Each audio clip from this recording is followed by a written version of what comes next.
Alright, so got a message. Wanna respond to this. It says like feeling like an inconvenience.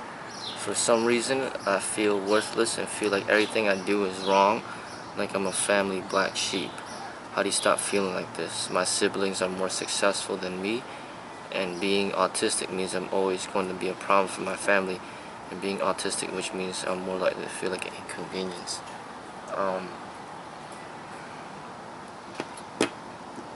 You know, autism, I think it's hard to deal with.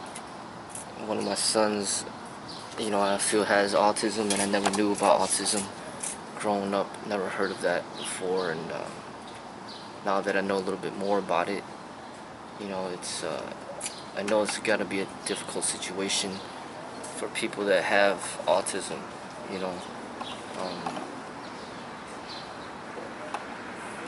But regardless of the situation, the basic foundational question is, how do you deal with depression? A lot of people do have depression, and feeling that, feeling insecure or feeling that they're not good enough, comparing themselves to other people.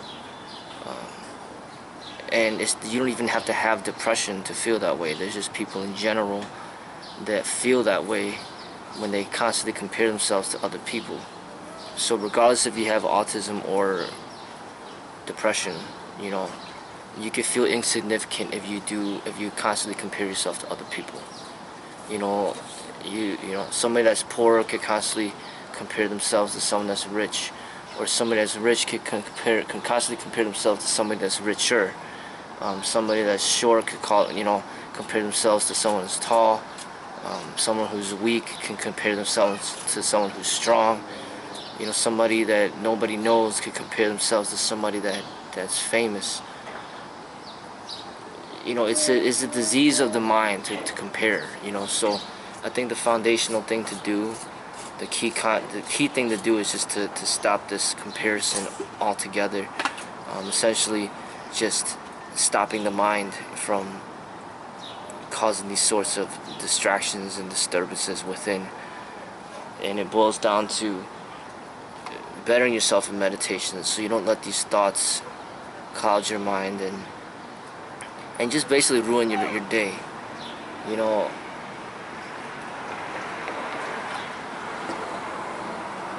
People that have autism, they'll have certain special gifts, that people that don't have autism don't have. And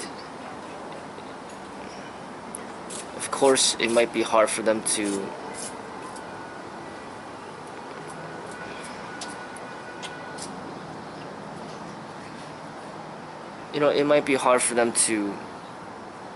adjust to the environments that they're in, and they operate at a different level, and they're just different people, as far as how they see the world and how they respond to certain things, and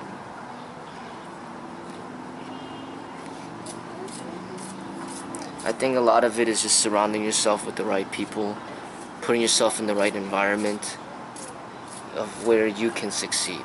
You don't necessarily have to be like everybody else, nor do you want to be.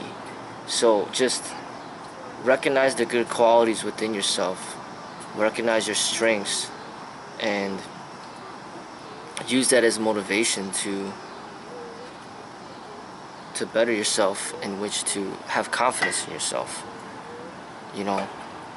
Everybody, no matter if they have autism or depression or whatever, will have certain weaknesses, and don't look at your weaknesses and then feel bad about yourself. If you are to look at your weaknesses, then look at it as a way to better yourself.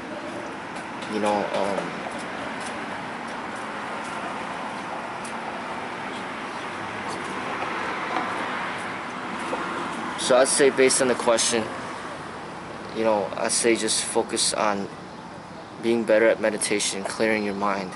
Your mind is what's causing these thoughts, and you need to basically learn to silence your mind and be at ease. You know, take a deep breath in and exhale. You know, like, if we just don't speak, if we're silent and we're silent, we're still, and we don't speak, then how do you know if somebody has autism, or if somebody doesn't, or if somebody's depressed, or someone is not? You know, the mind is what disturbs us. You know, and you know, some people do have depression out there, and they take drugs and certain pills to try to regulate their emotions. But I really feel that meditation is something that could be practiced, and you could get better at it, in which you don't need to depend on any drugs, you know, to put yourself at ease. You know, as far as my son is concerned, the one that does have autism, I don't know what's gonna happen in the future. You know, maybe as time passes, he's gonna develop further, where he could function within the society, and his autistic traits will be less noticeable. But I don't know. You know, if that's not the case, and you know, he constantly needs a guardian to watch over him, then that's just what it will be.